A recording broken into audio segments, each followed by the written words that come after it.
Ty leaned closer to his computer screen, rubbing his tired eyes. The pattern appeared again, a signal unlike anything he had seen before. For 3 nights straight, the same strange pulses came from the same point in space. "This can't be right," he muttered, reaching for his coffee. The small mountain observatory in South Korea was quiet at 3 a.m. Ty liked working alone during these hours. As the lead astronomer, he had first pick of observation times, and he always chose night. He sent the data to his tablet and walked to the large telescope.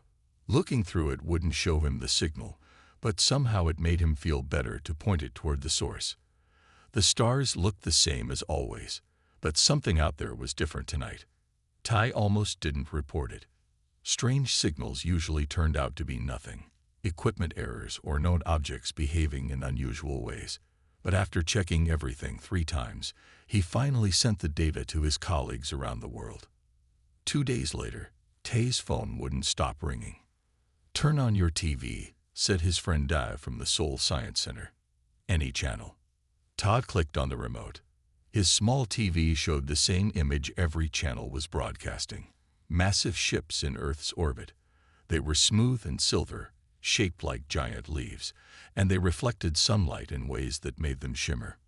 "Are you seeing this?" Dai asked, his voice shaking. "Yes," Ta said simply. His discovery had been real. Too real.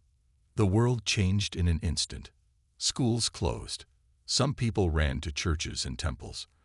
Others stocked up on food and water. Military forces around the world went on high alert. 3 days after the ships appeared, they finally sent a message. On every TV, radio, phone, and computer screen around the world, the same face appeared. It belonged to a tall being with smooth silver blue skin and large eyes that seemed to shine from within. "People of Earth," the being said in perfect, accentless language that somehow everyone understood in their own tongue. "We are the Guardians. We have come to protect your world." The being smiled in a way that looked almost human, but not quite right. "We mean no harm. We offer friendship and security. Your leaders will be contacted for formal meetings." The message ended as suddenly as it began. World leaders scrambled to respond. The United Nations called an emergency meeting.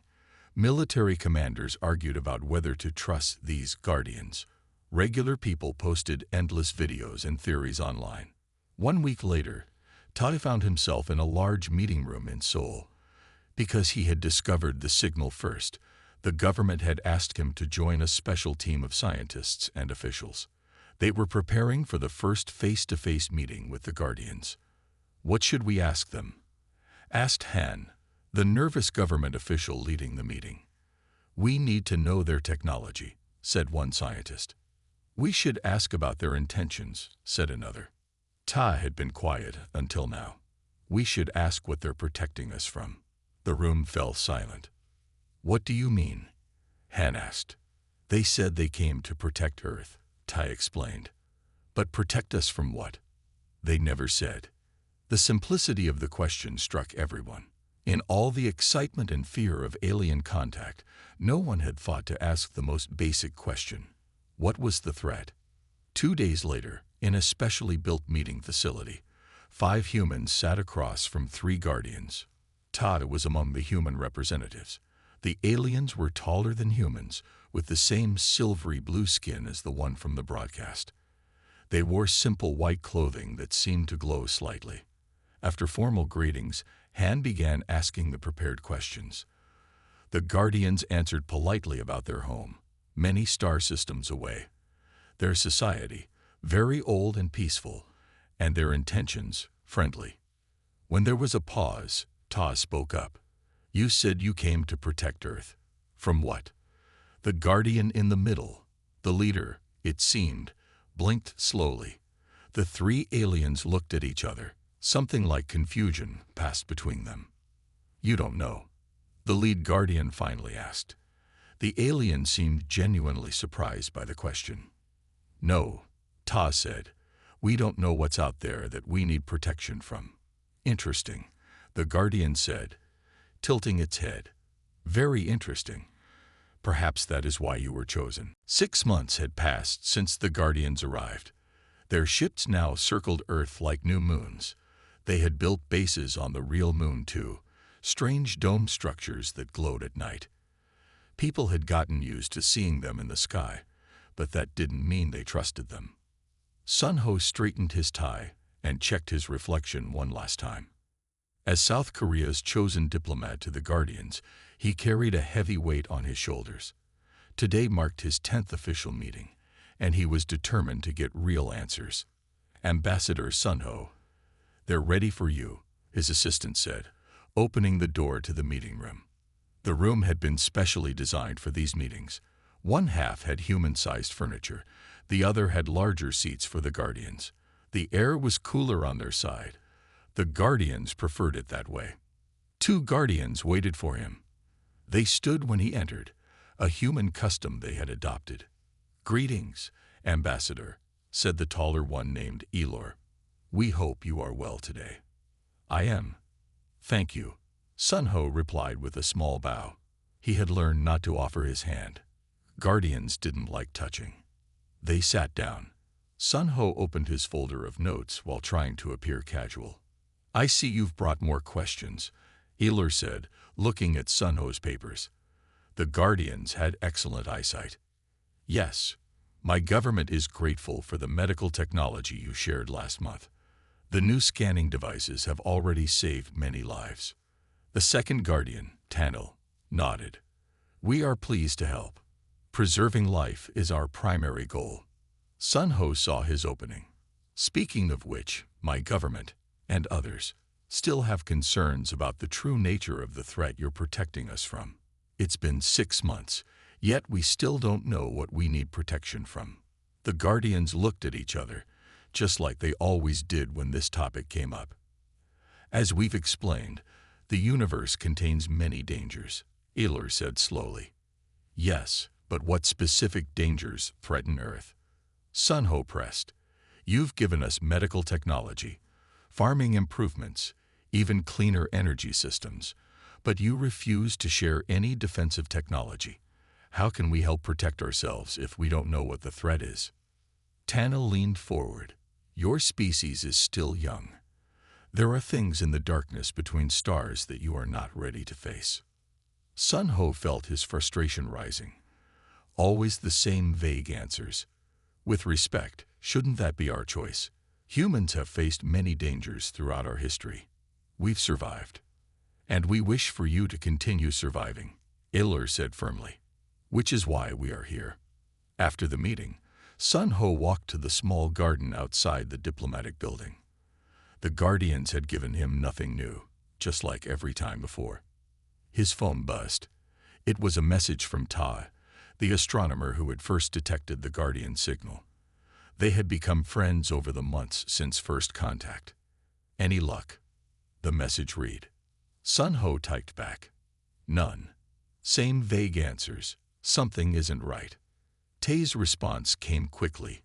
"Meet me tonight. I found something interesting in their transmission patterns." That evening, they met at Ta's apartment. Maps and charts covered the walls. Computers hummed in the corner. "Look at this," Ta said, pointing to a screen showing wave patterns. "These are Guardian transmissions to their ships and moon base. They send data bursts every 6 hours, perfectly timed." "What kind of data?" Sun Ho asked. "I can't decode most of it," Tae admitted. "But last week, I caught this." He clicked on another file. The screen showed an image of Earth, but with strange markings over certain areas. The largest marks were over major cities. "What does it mean?" Sun Ho asked, feeling uneasy. "I don't know," Ta said. "But notice something else. Their defense systems.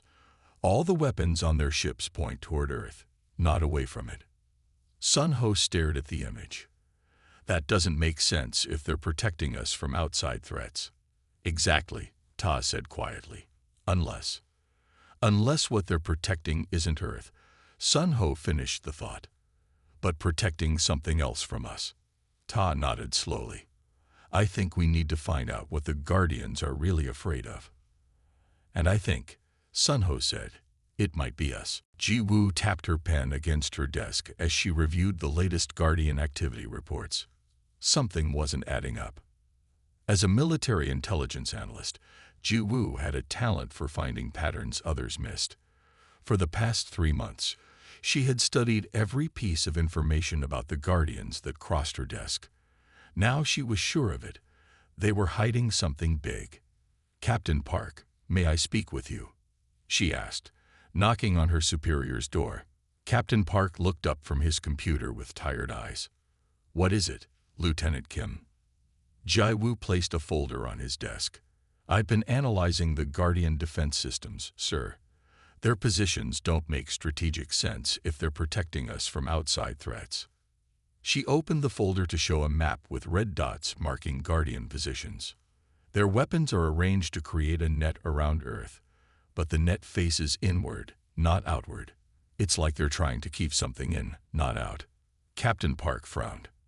"That's a serious claim, Lieutenant." "There's more, sir. I've tracked their scanning patterns. They regularly scan human population centers and military bases. And look at these readings." She pointed to a chart. "They're particularly interested in our birth rates and technology development speed." Captain Park closed the folder. "I'll pass this up the chain." "Good work." But the next day, Ji Woo received new orders. She was being transferred to an administrative position far from Guardian-related intelligence. Her security clearance was downgraded. Someone didn't want her asking questions. That evening, Ji Woo sat in a small cafe, feeling defeated.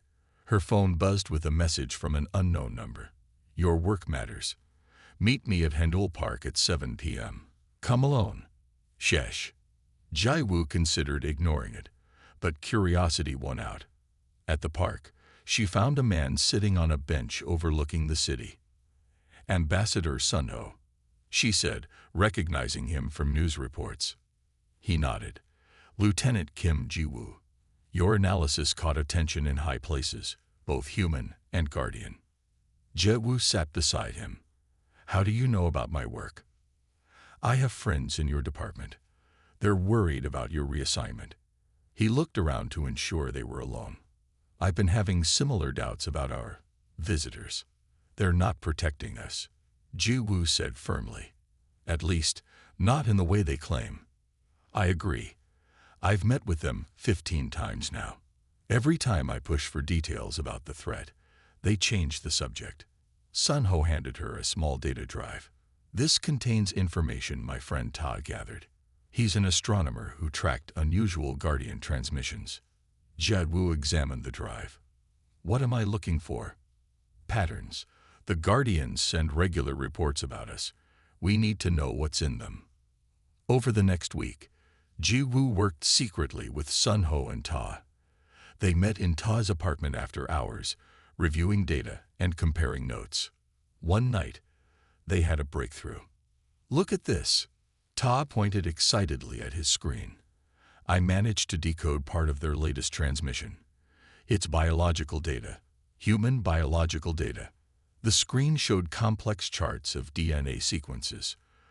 "They're tracking genetic changes in the human population," Ji Woo realized. She pointed to recurring markers in the data. "These sections keep appearing. They're monitoring specific genes. And look at the timestamps," Sun Ho added. "They've been collecting this data for..." "Wait, that can't be right. The dates on the files went back hundreds of years." "How is that possible?" Ji Woo asked. "They only arrived 6 months ago." "Unless they'd been watching us for much longer than they admitted," Ta said quietly. Just then, all their phones buzzed simultaneously. It was an emergency alert. A Guardian ship had crashed in the Pacific Ocean. "This could be our chance," Sun Ho said, already standing. "We need to get to that crash site before they clean it up." "I know someone who can help," Ji Woo said, thinking quickly. "An old friend in Naval Special Forces. If anyone can reach that ship, it's Hyun." As they hurried out, Tai asked the question on all their minds. "What have the Guardians been watching in our genes all these years? What are they looking for? Or what are they afraid of finding?" Ji Woo added, The ocean waves crashed against the small boat as Hyun checked his equipment one final time. Rain fell hard, making it difficult to see. This was good. It would help hide them from guardian ships. "Are you sure about this?" asked one of his team members, a young woman named Yu who specialized in alien technology. "No," Hyun answered honestly, "but Ji-woo has never steered me wrong before." Hyun had served with Ji-woo years ago, before she moved to intelligence work. When she called asking for his help, he didn't hesitate. Now he led a team of 5 former Special Forces soldiers on what might be the most important mission of their lives. Through his binoculars, Han could see the crashed Guardian ship. Half of it stuck out of the water like a massive silver leaf. The other half remained underwater. Surprisingly, no Guardian ships had arrived yet to secure the crash site. "They're probably coming from the moon base," said Kang, another team member.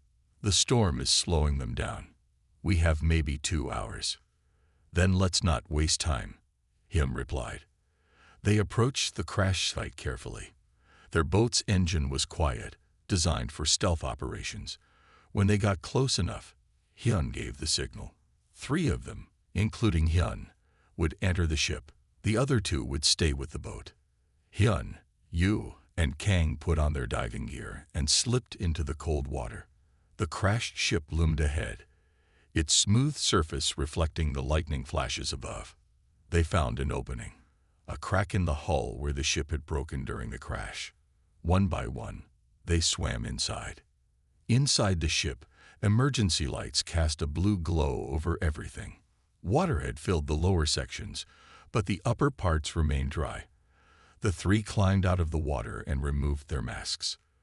"Look for anything important," Hyun instructed. "Data storage, communication equipment, weapons. We have 90 minutes. They split up. Hyun moved through curved hallways that seemed designed for beings larger than humans.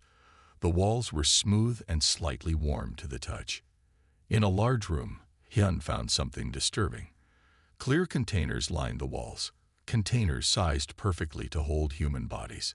They were empty, but their purpose seemed clear. "Hyun, you called over their radio. I found their data center. You need to see this." Hyun hurried to her location. Yu had connected her tablet to a Guardian computer terminal. Strange symbols flashed across the screen. "I can't read their language," she said, "but look at these images." The screen showed pictures of Earth from hundreds, even thousands of years ago. Ancient cities, medieval battles, early human civilizations. The Guardians had been watching Earth for much longer than anyone realized. "Download everything you can," Hyun ordered. Meanwhile, Kang called from another section. "I found something too.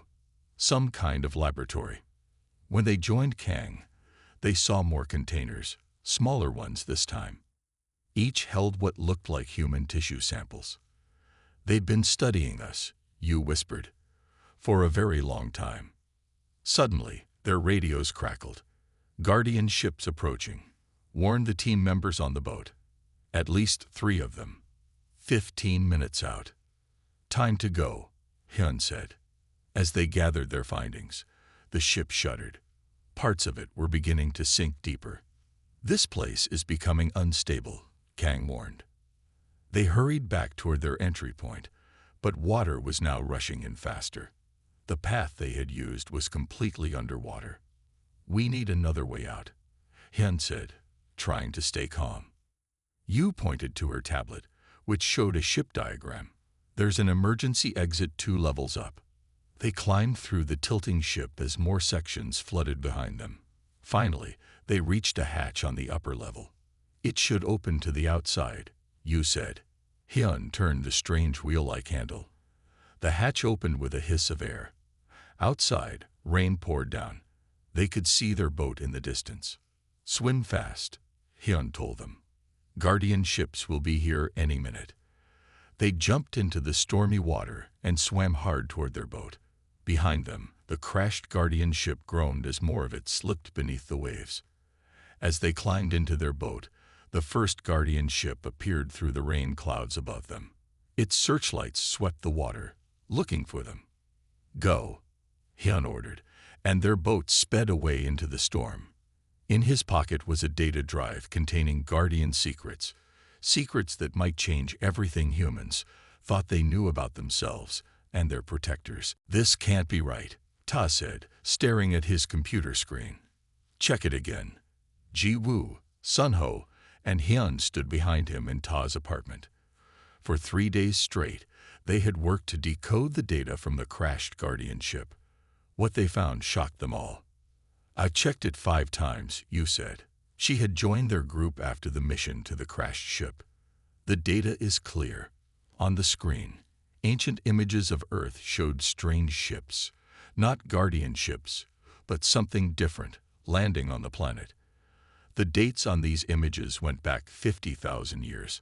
According to these records, Tai explained, those weren't the Guardians.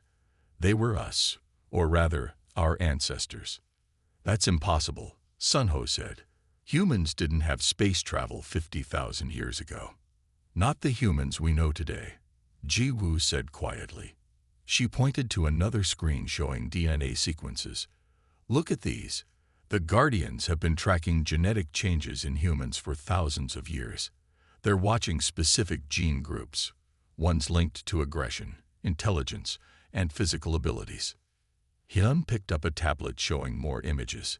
These look like records of a war, a massive space war. The images showed battles between different types of ships among distant stars. The ships marked as human were attacking and destroying others. "If this is true," Sun-ho said slowly, "then humans didn't evolve naturally on Earth. We came from somewhere else. And we weren't peaceful," Hyun added. Todd clicked through more files. The Guardians' records say that humans, or our ancestors, were a warrior species that tried to conquer much of the galaxy.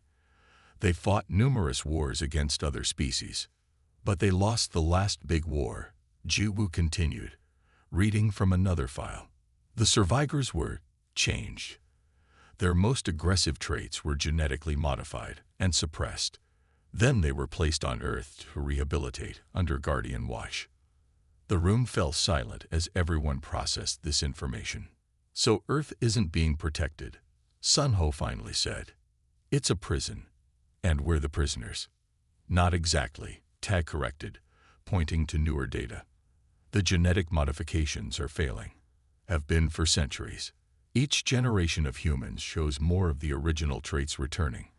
That's why the Guardians are here now, because we're changing back into what we once were. That's why they're so interested in our technology development," Ji-woo realized. "They're worried we'll reach space again before we're ready." Hyun leaned against the wall. "Ready for what?" "To rejoin galactic society without trying to conquer it," Yu suggested. Tae zoomed in on a chart showing human technological progress. "At our current rate, we would have developed faster than light travel within 50 years. The Guardians came to stop that from happening. Or to control it," Sun-ho said. "Their so-called protection is just making sure we don't escape." Ji-woo studied another set of images showing humans being taken from their homes. They'd been quietly abducting people whose genes show the strongest reversion to our original state. "We need to tell the world," Hyun said firmly. Sun-ho shook his head. "We can't just announce this. The Guardians control global communications now. Besides, who would believe us?" "Then what do we do?" Yu asked. Ji-woo stood up straight. "We resist. We find others who suspect the truth. We find ways to use the Guardians' own technology against them. And we find those who have been taken," Hyun added. Ta pointed to one last file he had decoded. "There's something else. Not all Guardians agree with this quarantine approach. Some believe humans have evolved beyond their past and deserve freedom. So we might have allies among them," Sun-ho said thoughtfully. As they discussed their next steps, a news alert flashed on Ta's screen. The Guardian High Council had announced a new protection measure, mandatory health screenings for all humans. "It's starting," Ji-woo said grimly. "They're looking for people with the strongest genetic reversions. Then we better move fast," Hyun replied. The truth is out, at least among us. Now we need to act on it. Find others, Sunho agreed. Build a network. Prepare to resist. And remember, Tai added, we were once strong enough to frighten the galaxy. That strength is still inside us. 1 month after discovering the truth, Sunho sat in a basement meeting room with 20 people from different countries. Some were scientists. Others were military. A few were ordinary citizens who had noticed strange Guardian activities. We are not alone, Sunho told them, finishing his explanation of what they had learned. There are more groups like ours forming around the world. A woman raised her hand. How can we be sure this information is real? It sounds like science fiction. Jaiwoo stepped forward and played a video on the large screen. It showed Guardian soldiers taking a family from their home at night. This happened in Brazil last week, she said. The family's teenage son had shown unusual intelligence and physical abilities. The official story is that they moved away suddenly. The truth is they were taken to a Guardian facility. The room fell silent. Not everyone believes the Guardians are here to help, Hyun added. Many people have noticed things that don't add up. Our job is to connect these people and share what we know. Ta showed maps of Guardian bases around the world. They've built 17 major facilities. We believe these are processing centers where they study humans with strong genetic reversions. A man in a military uniform spoke up. What exactly are we supposed to do against beings with technology far beyond ours? We use their technology against them, Yu replied. She placed a small device on the table. This scanner can detect Guardian communication signals. I built it using parts from their crashed ship. And I've created this, Eun said, placing another device next to Yu's. Eun was a geneticist who had joined their group after her brother disappeared during a Guardian health screening. It blocks the scanners they use to identify genetic markers, she explained. It can hide people they're looking for. Sunho outlined their plan. They would build a network of safe houses for people showing signs of genetic reversion. They would gather more information about Guardian activities. And most importantly, they would find ways to free those who had been taken. As the meeting ended, Sunho received an urgent message from a contact in the government. The Guardians had requested a special meeting with world leaders. They claimed to have important news about Earth's protection status. They know something's happening, Ji-woo said when Sunho showed her the message. They must have noticed their data was stolen from the crashed ship. Or they've detected our resistance activities, Hyun suggested. That night, as Sunho prepared for bed, he heard a strange noise outside his apartment. Looking through the peephole, he saw 2 Guardian soldiers in the hallway. They wore their usual white uniforms, but now carried weapons. Sunho quickly grabbed his emergency bag, prepared for this exact situation, and slipped out through his bedroom window onto the fire escape. As he climbed down, he heard his front door being broken open. He ran through back alleys until he reached a safe house the group had established. Inside, he found Tai and Ji-woo already there. They came for me too, Ta said. I barely got away. Same here, Ji-woo added. They're targeting us specifically now. What about the others? Sunho asked. Hyun and you are safe, Ji-woo replied. Eun was already in hiding with her equipment. But the Guardians raided 3 of our safe houses today. They took 12 people. Sunho's phone buzzed with a secure message from an unknown number. It contained only a time and location, followed by the words, "Not all Guardians agree. Some want to help. Come alone." Sunho showed the message to the others. It could be a trap, Hyun warned when they called him. Or it could be the ally Ta mentioned. A Guardian who disagrees with the quarantine, Ji-woo said. Either way, Sunho said, we need to take the chance. If there are Guardians willing to help us, we need them on our side. The room fell quiet as they considered the risk. I'll go, Sunho finally said. But I won't be alone. You'll all be watching from a distance. The resistance is growing, Ta said. And now it might include Guardians too. Du Yun crouched behind a stack of crates, watching the Guardian facility. Once a computer programmer, he now led a small resistance cell that specialized in freeing captured humans. Tonight's mission was dangerous. Intelligence suggested there were at least 20 people inside being prepared for transport to the moon base. "Guardian patrol coming," whispered Lin, his lookout. 2 soldiers, heading this way. Du Yun signaled for everyone to stay down. The 2 Guardian soldiers walked past their hiding spot, their silver-blue skin glowing faintly in the moonlight. When the coast was clear, Du Yun gave the signal to move. His team of 6 people slipped toward the back entrance of the facility. Yu had given them a device that would disrupt the security systems for exactly 3 minutes. "Ready?" Du Yun asked. Everyone nodded. He activated the device. The lights around the door flickered and went out. Du Yun quickly used the stolen access card they had obtained last week. The door opened with a soft hiss. 3 minutes, he reminded everyone. Find the prisoners and get out. They moved through the dimly lit hallways, following the map Sun Ho had provided. The facility was strangely quiet, too quiet. "Something's wrong," Lin whispered. "Where are all the guards?" They reached the detention area and found the door already open. Inside, the cells were empty. "We're too late," someone said. "No," Du Yun replied, pointing to a security screen. It showed the prisoners being loaded onto a transport ship in the back courtyard. "They're moving them now. We need to hurry." As they turned to leave, a tall figure blocked their path. A Guardian. Everyone froze. Du Yun reached slowly for his weapon. "Don't," the Guardian said in a quiet voice. "I'm not here to stop you." Du Yun kept his hand on his weapon. "Then why are you here?" "To help." The Guardian looked over its shoulder nervously. "My name is Min. I'm part of a group that disagrees with how my people are treating yours." "Why should we believe you?" Lin demanded. Min held out a small device. "This will disable the transport ship's engines. It will give you time to free the prisoners." The Guardian's large eyes looked sad. "What we're doing to your people is wrong.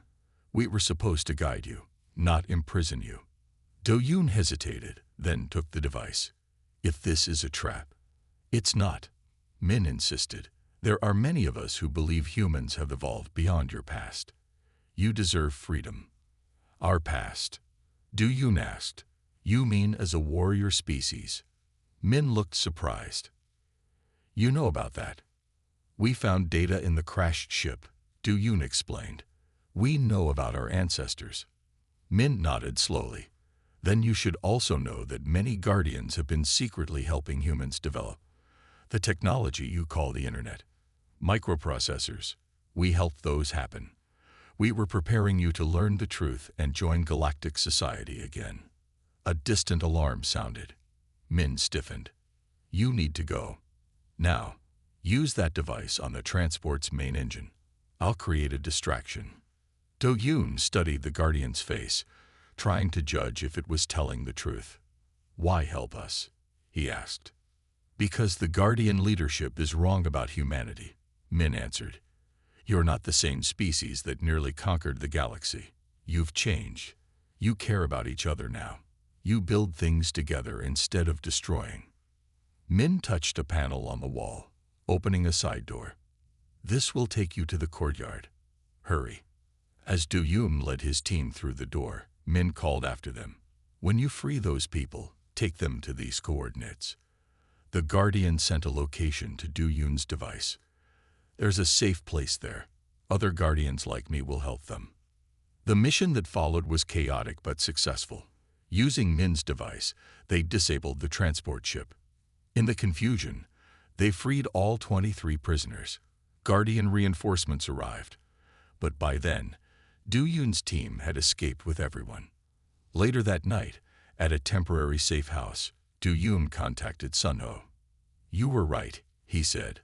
"There are Guardians who want to help us. This one gave us technology and information." "Did it say why?" Sun Ho asked. "It said we've changed. That we're not the same species we once were." Du-Yun paused. It said some Guardians have been helping our progress for decades, preparing us to rejoin galactic society. Can we trust them? Sun-Ho wondered. I don't know, Du-Yun admitted. But right now, we need all the help we can get. Ta's computer screen flashed red as warnings appeared. His hand shook as he read the message. It's happening, he said to the others gathered in their new hidden base. The Guardian leadership has activated something called Final Containment Protocol. Sun-Ho looked over his shoulder at the screen. What does that mean? According to Min's information, Tide explained, they're powering up orbital weapons. They plan to hit major cities and technology centers with targeted strikes.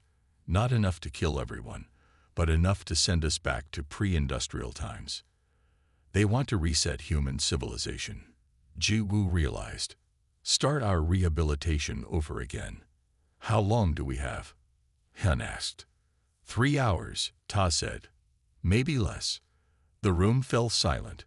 For weeks, their resistance network had grown, with cells in cities around the world. They had freed hundreds of captured humans and gathered crucial information with help from Guardian rebels like Min. But they weren't ready for this. We need to stop those weapons, Yun said finally. Can Min's group help us? They're trying, Sun-Ho replied. But the rebel Guardians are outnumbered. Todd pointed to his screen showing the positions of Guardian ships. Look, their command ship has moved into low orbit. That's where the firing controls are. Then that's where we need to go, Hyun said. Go? Ji-Woo asked. How would we even get up there? Hyun smiled slightly. With this, he showed them a handheld device. Min gave it to Du-Yun last night. It's a teleporter. It can send a small team to any Guardian ship. That's suicide, Sun-Ho argued. Even if we get there, how would we stop the weapons? I've been studying their systems, Yu said. Their ships all connect to a central network. If we can access a terminal on the command ship, I might be able to shut down the weapons. And I can help transmit the truth to everyone on Earth, Tai added. If people know what's happening, the Guardians can't keep pretending they're here to protect us. After quick discussion, they'd formed a plan. Hyun would leave a team to board the command ship using the teleporter. Meanwhile, Tai and Ji-Woo would coordinate from Earth, ready to broadcast the truth globally the moment the Guardian communications were disrupted. As the team prepared to leave, Sun-Ho received an urgent message from Min. Guardian rebel ships moving to engage loyalists. Space battle imminent. Your window is short. It's starting, Sun-Ho told the others. The Guardian civil war has begun. Outside, people pointed at the sky as flashes of light appeared among the stars. Guardian ships were firing on each other in orbit, visible even in daylight. Hyun, Yu, and 3 others stood ready with their equipment. The teleporter hummed in Hyun's hand. Remember, he told his team, we just need to reach the main control room and give you time to work. Min has provided us with the ship's layout. Good luck, Sun-Ho said, clasping Hyun's arm. We'll be ready on our end. Hyun nodded. See you soon. He activated the teleporter, and in a flash of blue light, the team vanished. On screens around the world, regular broadcasts suddenly cut out. The image of a Guardian appeared, not one of the leadership, but Min. People of Earth, the Guardian said, you have been lied to. We are not your protectors, but some of us want to help you claim your rightful freedom. Before Min could say more, the broadcast cut off. In cities everywhere, people looked up at the sky. The battle above was now clearly visible. Flashes of light as ships fired on each other, explosions as some were hit. In their base, Tada worked frantically at his computer. Hyun's team has arrived on the command ship, he told Sun-Ho and Ji-Woo. They're moving toward the control center. And the weapons? Ji-Woo asked. Todd pointed to a countdown on his screen. Still charging. 45 minutes until they can fire. It's going to be close, Sun-Ho said, watching the battle unfold above them. The fate of Earth now rested with a small team of humans aboard an alien ship racing against time to stop the reset of human civilization. Hyun ducked as energy blasts hit the wall beside him. His team had fought their way through 3 levels of the Guardian command ship. 2 of his people were injured, but they kept moving. How much further? He asked Yu, who held a small map device. 1 more level, she replied. The main control room is just above us. On Earth, Ta watched their progress through a link to Yu's devices. 20 minutes until the weapons fire, he told Jiwoo and Sunho. They need to hurry. The Guardian rebels are losing the space battle, Jiwoo added, pointing to another screen showing the orbital fight. Several rebel ships had been destroyed, while the Loyalist forces remained strong. Sunho's communication device buzzed. It was Min, Guardian High Council, approaching Earth. They've been summoned by the crisis. Is that good or bad? Sunho asked. Unknown, Min replied. But they outrank the current leadership. They could stop this, if they choose to. Aboard the command ship, Hyun and Yu finally reached the control room door. It was sealed shut. Can you open it? Hyun asked. Yu studied the locking mechanism. Yes, but it will take time. Time we don't have, Hyun said. He pulled out a small explosive device Min had given them. Stand back. The explosion blew the door open. Hyun rushed in first, weapon ready. Inside, 3 Guardian technicians looked up in shock. Before they could react, Hyun's team had secured them. The terminal, Yu said, running to the main computer. Cover me while I work. On Earth, Sunho and his team watched anxiously. 15 minutes, Tae counted down. Yu's fingers flew over the alien controls.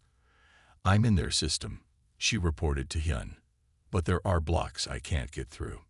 Keep trying, Hyun urged. Suddenly, alarms blared throughout the ship. More guards coming, one of Hyun's team warned. Yu worked frantically. I need more time. Just then, the ship shuddered violently. Outside the viewports, a massive Guardian vessel had appeared, larger than any they had seen before.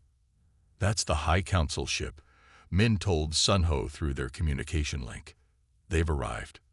In the command ship's control room, the screens changed. A transmission was coming in. The image of an elder Guardian appeared, ancient-looking with pale, almost white skin. Cease all hostile actions immediately, the elder Guardian ordered.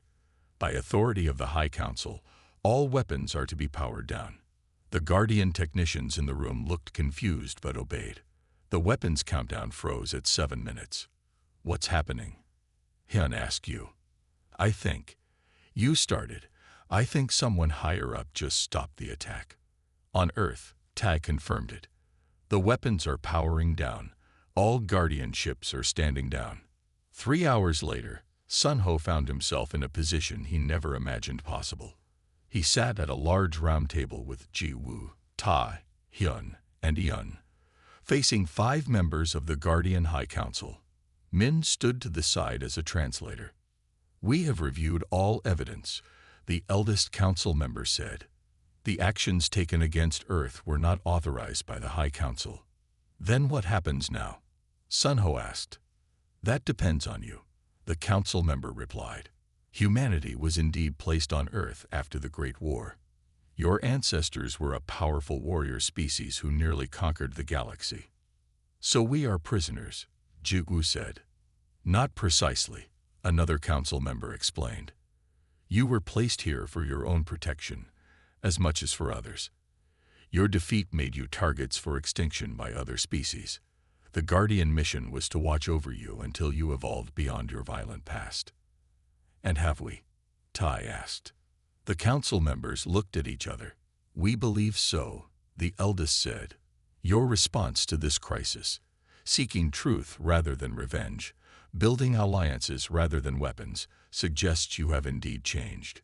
Then we demand our freedom, Sunho stated firmly. Earth must be recognized as sovereign. After long discussion, an agreement was reached. The Guardian quarantine would end. Humans would be allowed to develop space travel and join the galactic community. In return, they would accept Guardian advisors and agree to certain restrictions on military expansion. 1 month later, Sun Ho watched as the first human ship prepared to leave Earth's orbit for a journey beyond the solar system. Du Yun would captain the mission of exploration. "Are you nervous?" Sun Ho asked him before departure. "Yes," Du Yun admitted, "but also excited." He paused. "I asked a guardian elder what we should truly fear out there." "What did they say?" Du Yun smiled. "They said, nothing anymore. That's what terrifies the galaxy about your kind." "You asked from what?" "When we came to protect you. No other species would have needed to ask."